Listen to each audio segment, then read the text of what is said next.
партизаны находились в лесу, и Картанай рассказывала, мы с девочками, говорит, ну они подростки, мы, говорит, ходили всегда собирать дрова в лес. Мы идем, говорит, дрова собираем, и всегда смотрим по сторонам, потому что, говорит, мы знали, что партизаны рядом. Говорит, выглядывают мужчины, говорит, бородатые такие. И мы, говорит, оставляли еду, если была такая возможность.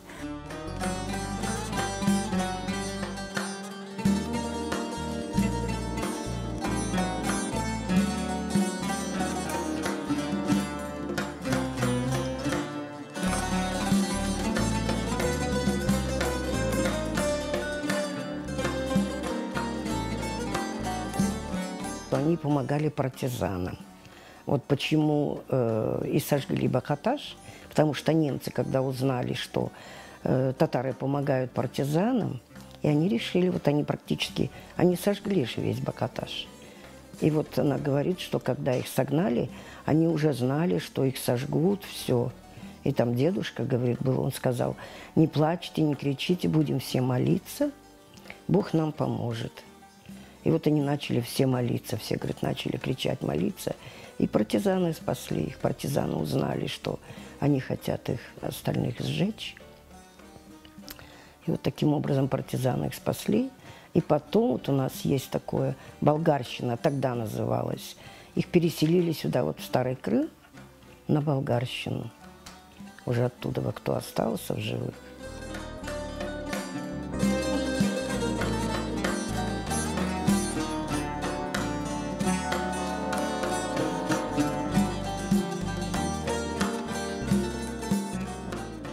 У моей Картанаи были, как у всех юных девушек, подруги.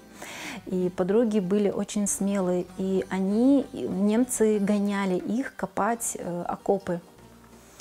И Картанай рассказывает, мы копаем окоп, а у моей Картанай была подруга Диляра Хартанай. Это подруга, которая родилась в Старом Крыму. Сейчас ее, к сожалению, тоже, этой бабушки уже нет в живых. Родилась в Старом Крыму, их вместе выслали на Урал, они на Урале были вместе, они жили вместе в Алмате и вместе вернулись в Старый Крым. Сейчас Диляра Хартанай, дети, внуки живут здесь, ее уже тоже нету в живых. Но Диляра Хартанай была очень смелая, отважная, и была такая ситуация, когда мы, говорит, копаем эти окопы, и одна из их подружек говорит, Хазлар, давайте, говорит, немца толкнем. Ты что, Сакун, говорит? И они действительно так и сделали. Одна из самых смелых девушек толкнула немца в окоп, он упал, и они его закопали живьем.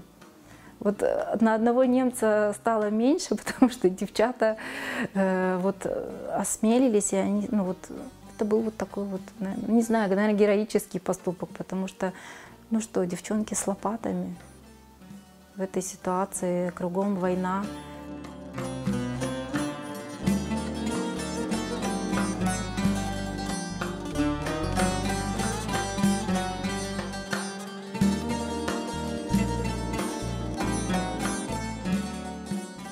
От поселка ничего не осталось, и то есть, ну, после войны, тем более, когда крымских татар депортировали, ну, восстанавливать уже, видно, и некому было. Потому что основные жители этого поселка Бакаташа были крымские татары.